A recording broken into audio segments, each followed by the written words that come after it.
September 11, 2001, at 8:46 a.m. A sudden flash appeared in the New York skyline. At that very moment, a passenger jet crashed straight into the Twin Towers. News channels immediately declared it an accident. But just 17 minutes later, live on TV, a second plane hit the South Tower. And in that moment, the world realized this was not an accident, but a direct attack on America. Cameras were rolling, and the eyes of the entire world were glued to their TV screens. That morning, the streets of New York were bustling as usual. People were heading to their offices. No one had any idea that in just a short while, the largest attack in history would unfold. The Twin Towers, part of the World Trade Center, were not just buildings, but symbols of America's power and economy. 110 floors tall and a pride of Manhattan's skyline. Every day, thousands of people worked there. When the first plane hit the North Tower, everyone thought maybe a small aircraft had lost its way. News anchors were confused. Eyewitnesses reported seeing a massive fireball in the sky. Thick smoke started rising upwards. Fire trucks, ambulances, and police cars arrived immediately. Rescue teams still had no idea how many people were trapped inside. Just 17 minutes later, when the second plane hit the South Tower, everything changed instantly. There was no doubt anymore. America was under an attack that felt like war. People in New York ran in panic through the streets. Smoke was everywhere, and people stood in shock, watching the world change before their eyes. CNN, Fox News, NBC. Every channel was broadcasting live coverage. TVs were on in every home. In offices, people gathered around screens. No one knew what the next moment would bring. New York Mayor Rudy Giuliani and President George W. Bush were immediately informed. Bush was visiting a school in Florida at that time, when the chief of staff told him, "America is under attack." The video of that moment was watched by the entire world. Airports were immediately shut down. The FAA grounded all commercial flights for the first time in history. The sky, usually full of planes, became completely empty. By this time, the threat was not only in New York, but also in Washington, D.C. and Pennsylvania. Yet for the general public, the only scene on TV was two burning towers, and people trapped inside. Inside the North and South Towers, fires caused people to panic. Many stood by windows, trying to get fresh air. Some, hopeless, fell to their deaths. These visuals are unforgettable to the world. Firefighters tried to reach the upper floors, but the smoke was so dense that visibility dropped to zero. Stairwells were jammed, and communication broke down.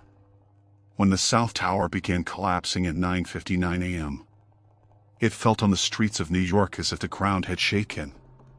People were swept up in dust and debris as they ran.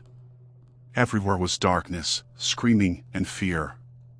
And just 29 minutes later, the North Tower also collapsed. The pride of 110 floors was reduced to dust in an instant. By that time, the question on everyone's mind across America was the same. Who did this? And what would be the next target? When the Twin Towers fell, New York's air filled with smoke, ash, and fear. People were screaming on the streets, running. And everywhere there was nothing but destruction. Rescue workers, firefighters, and police officers risked their lives to save people. Many were trapped inside the buildings, and getting them out was becoming increasingly difficult. As American citizens watched this scene on TV, shock and tears were visible on their faces. No one could understand how the world's most powerful country could be attacked like this. Meanwhile, in Washington, D.C., another plane was heading toward its target, American Airlines Flight 77. And moments later, The plane crashed into the Pentagon. The Pentagon, the pride and nerve center of America's military, was now on fire. A direct attack on the defense headquarters. This was a signal that the attackers were not just targeting one city but waging war on all of America. Panic intensified. People wondered, would the next target be the White House or Capitol Hill? Then another report came. United Airlines Flight 93 had crashed. The story of this plane, which went down in the fields of Pennsylvania, was different. Passengers fought the hijackers, and the plane never reached its intended target. This moment gave America a new story. Ordinary citizens could give their lives to save the country. The passengers of Flight 93 became heroes. Later that day, New York hospitals reached overcapacity. Doctors and nurses continued to try to save the injured. But the reality was that many would never make it onto the survivors' lists. Flights across America were grounded, and military jets patrolled the skies. If any aircraft appeared over a city, fighter jets were immediately scrambled to intercept. President George W. Bush, instead of returning immediately to Washington from Florida, moved Air Force One to secure locations. Security was so tight that even his exact route remained secret. Throughout the day, Bush had to address the nation. His tone was calm, but his anger and determination were clear beneath the surface. He said, "America has been attacked, but America will never back down." New York Mayor Rudy Giuliani went to Ground Zero himself. Fatigue and grief were visible on his face, but he delivered a message to citizens. New York is still here. These words became a symbol of hope for people at that moment. Candlelight vigils started across America. People took photos of their missing loved ones to the streets. A son was missing, a daughter, a brother or sister. The list of missing persons was growing, and people were going from hospitals to shelters to relief camps. TV screens repeatedly showed missing posters and grieving families. These visuals became a part of America's collective memory. At the same time, anger grew within America. Everyone wanted answers. Everyone wanted justice. Questions arose: who planned this?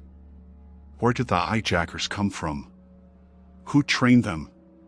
The media immediately began pointing clues toward the Middle East.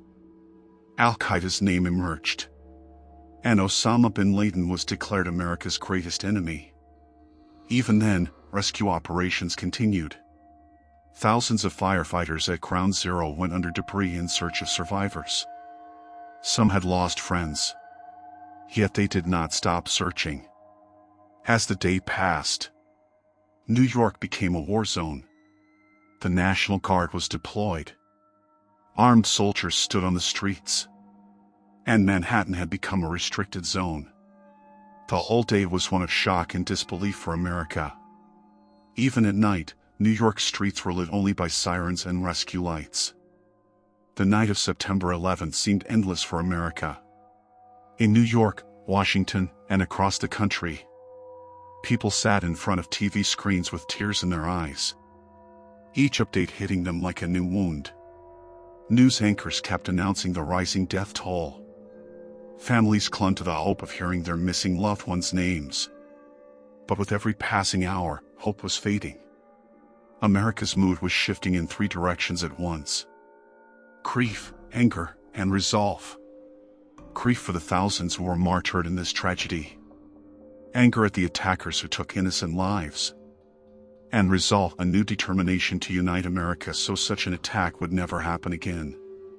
The next morning, as sunlight fell on Manhattan's ash-covered streets, Ground Zero was left with nothing but twisted steel and smoke.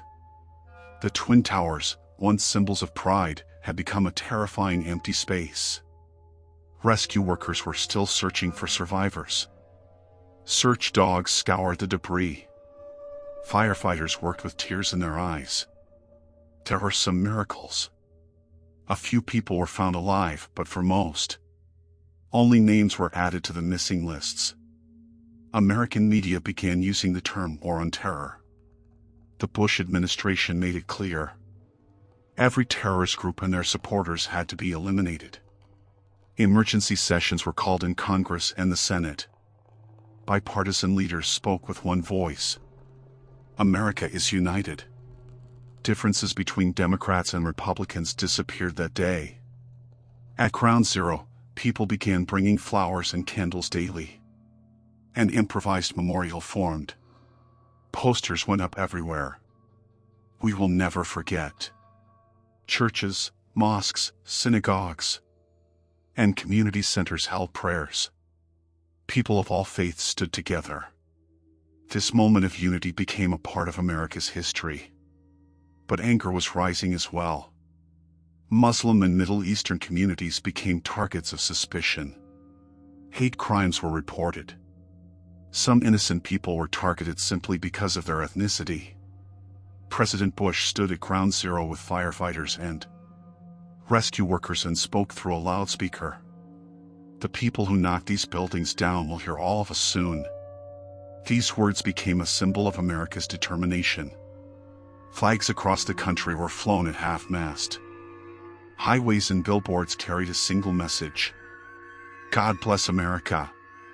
The national anthem echoed through rallies. In the days after September 11th, airport security became unprecedented. Metal detectors, armed marshals, and strict screenings became the new normal. Flying would never feel the same for America again. Wall Street closed for several days. When trading resumed, markets plunged in shock. The economy took a severe hit. A military response plan was underway. The CIA and FBI faced blame for intelligence failures. And the same question echoed everywhere. How did America not see this coming?